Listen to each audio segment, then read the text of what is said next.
GNC هامر اي في 1000 حصان، واحده من 5 عربيات موجودين في مصر. وضعيه كراب ووك. في الوضعيه دي العربيه بتمشي بطريقه غريبه جدا، والعجل اللي قدام واللي ورا بيتحركوا مع بعض في نفس الاتجاه، وتدوس دوسه واحده كمان على نفس الزرار علشان تشغل الرير ويل ستيرنج، تشغل العجل اللي ورا عكس اللي قدام. ليد بار امامي على العربيه، وده الاضاءه النهاريه عليها كلمه هامر بالعرض، والاضاءه النهاريه في الفانوس الامامي بتكون على شكل حرف اتش، انما النور العالي والواطي بتاع العربيه بيكون تحت في الاكسدام. وعلامه الاتش بتاعت هامر موجوده بالطول برضو على الفوانيس الخلفيه كمان، وكمان نور الستوب بينور على شكل اتش. ومن عند الكاميرا الاماميه هنا هتلاقي الزرار اللي بيفتح الكبوت، اقصد اللي بيفتح الشنطه الاماميه، لان العربيه كهرباء وما فيهاش موتور. ودي شنطه بمساحه 320 لتر، والشنطه دي مصممه بالشكل ده علشان يتحط فيها الاربع قطع بتوع السقف لما تشيل السقف. فيها مكان شحن 12 فولت، وفيها كمان زرار تفتح منه لو حد قفل عليك جوه. والشنطه الخلفيه بتفتح من الزرار ده اللي تحت الفانوس الخلفي. الشنطه بتفتح كهرباء اكيد بالشكل ده. والشنطه هنا بمساحه 1020 لتر، وارضيه الشنطه هنا بتكون من خامه قويه جدا ومرسوم عليها سطح القمر. وممكن تتني الكنبه الخلفيه الجزء الشمال لوحده من هنا، والجزء اليمين كمان لوحده من هنا، علشان العربيه تبقى تريلا وتحمل فيها زي ما انت عايز. وفي اماكن تثبيت على اليمين هنا وهنا كمان، وده مكان الكوريك والعده بتاعه العربيه. وعلى الشمال في مخرج 220 فولت علشان توصل اي جهاز كهربائي، واماكن تعليق تانية على الشمال. والاكسدام الخلفي فيه هوك ضخم جدا، وهنا اماكن التوصيل المختلفه على حسب نوع المقطوره اللي انت هتجرها علشان تشتغل مع الانوار بتاعه العربيه. ظهر العربيه شكل الهامر المألوف، بس الاستبن هنا بيكون عليه رسومات سطح القمر، وهنا بيكون مكان الكاميرا الخلفيه. ومن قدام فيه هوك مقطوره برده ضخم جدا علشان لو هتقطر حاجه. وهنا بيكون فيه مصفحه اماميه علشان تحمي العربيه من تحت في الاوف رود والطرق الجبليه اللي فيها صخور. والعربيه من تحت مقفوله بالكامل، مفيش اي اجزاء من العفشه او نظام التعليق باينه تماما، يعني اطلع على اي حاجه وانت مطمن. ومن ورا كمان في مصفحه علشان وانت خارج من على اي صخور تكون في امان. ومن الجنب العتب الجانبي خامته من الحديد ومجهز علشان يحمي العربيه من الجنب بالكامل. والعربيه من الجنب المرايات بتاعتها ضخمه جدا، وفيها كاميرات فوق وكاميرات تحت علشان الرؤيه 360 درجه، وعلشان تشوف كل حاجه وانت اوف رود او طالع على صخور. وكاوتش العربيه هنا اوف رود بمقاس 22 انش، وعرضه 350 على 55، كاوتش عملاق. والجنوط عليها شعار هامر في كل حته، وهنا الشعار بتاع اي في. والعجلات رابطينها كل عجله ب8 مسامير لوحدها من كتر العافيه اللي في العربيه. وطبعا لازم كاليبرز وديسكات عملاقه للفرامل علشان توقف العماره دي كلها وهي ماشيه. نظام التعليق الهوائي الادابتيف حجمه مستحيل، تقريبا انا فاتح ايدي شبر ونص وهو لسه اكبر من ايدي كمان، عامل زي عمود النور اللي في الشارع. والرفارف اللي قدام والرفارف اللي ورا منفخه جدا وبارزه بشكل واضح عن جسم العربيه. والقوايم بتاعت العربيه والسقف بيكون لونهم اسود بالكامل، والقايم اللي ورا تحتيه علم امريكا محفور عليه. والابواب هنا بتكون فريملس، ودي حاجه غريبه في عربيه بالحجم ده، بس ده علشان القايم اصلا بيتشال لما تيجي تفتح السقف بالشكل ده. من هنا على اليمين ومن هنا على الشمال بيتشال بالمنظر ده. وفي نقاط للاضاءه منتشره في كل مكان في العربيه قدام وورا علشان تكون متشافه بحجمها الكامل وانت سايقها. ومن قدام هنا في مكان على الازاز لكاميرا، وكمان حساسات الطريق ومانع التصادم. والعربيه فيها 3 مساحات على الازاز لان عرض العربيه كبير جدا. العربيه عرضها 2 متر و2 وطولها 5 متر، وارتفاعها عن الارض ازيد من 2 متر، وقاعده عجلاتها 3 متر و2. الاكسدام من ورا بيكون مبين الكاوتش من الجنب بالكامل، وكمان الاكسدام من قدام مبين الكاوتش بالكامل برضه، علشان الزاويه وانت بتطلع على اي حاجه بالعربيه تكون سهله جدا وتحمي جسم العربيه.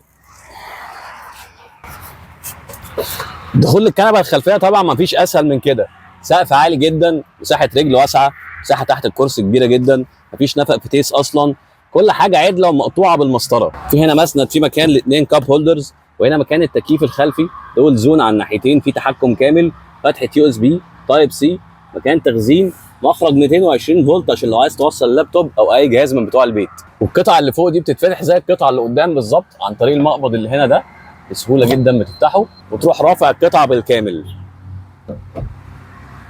ترجع تقفله من هنا بالمنظر ده تاني.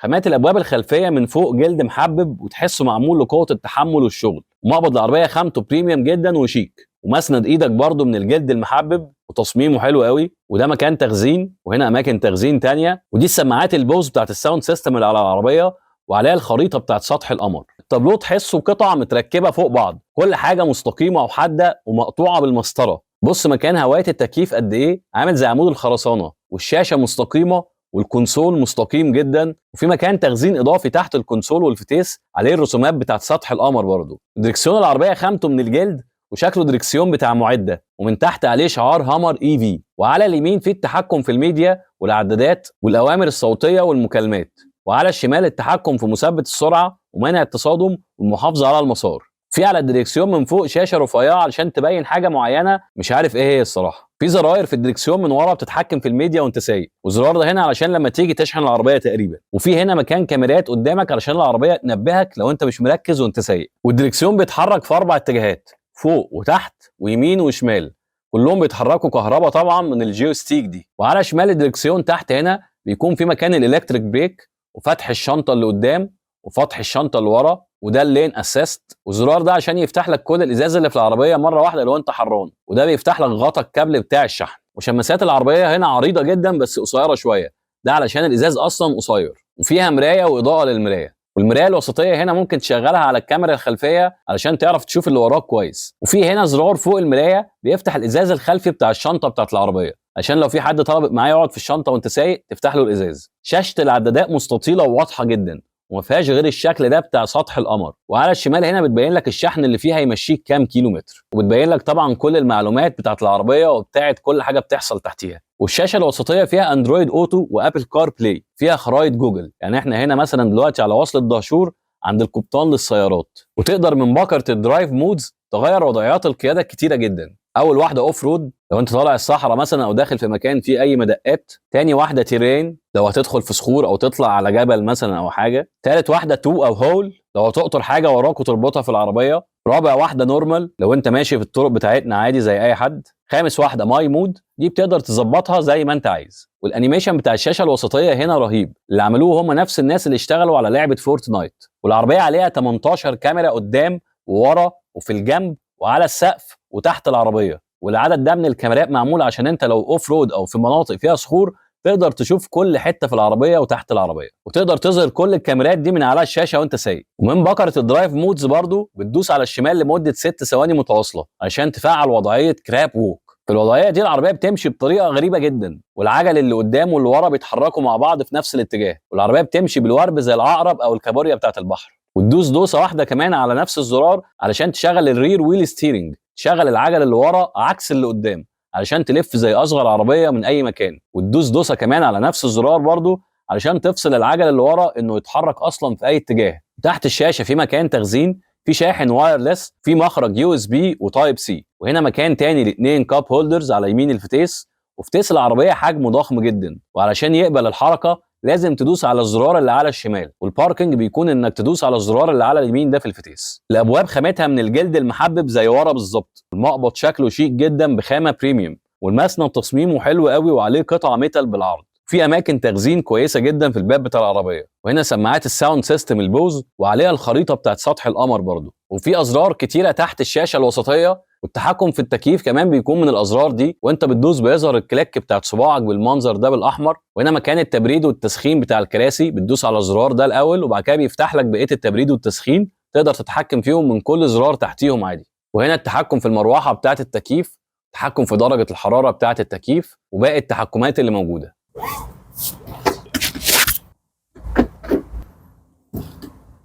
جي ام سي هامر اي في تيجي بثلاث مواتير كهرباء. ثلاث مواتير دول بيطلعوا 1000 حصان و1485 نيوتن متر. العربيه دي بتتسارع من 0 ل 100 في 3 ثواني.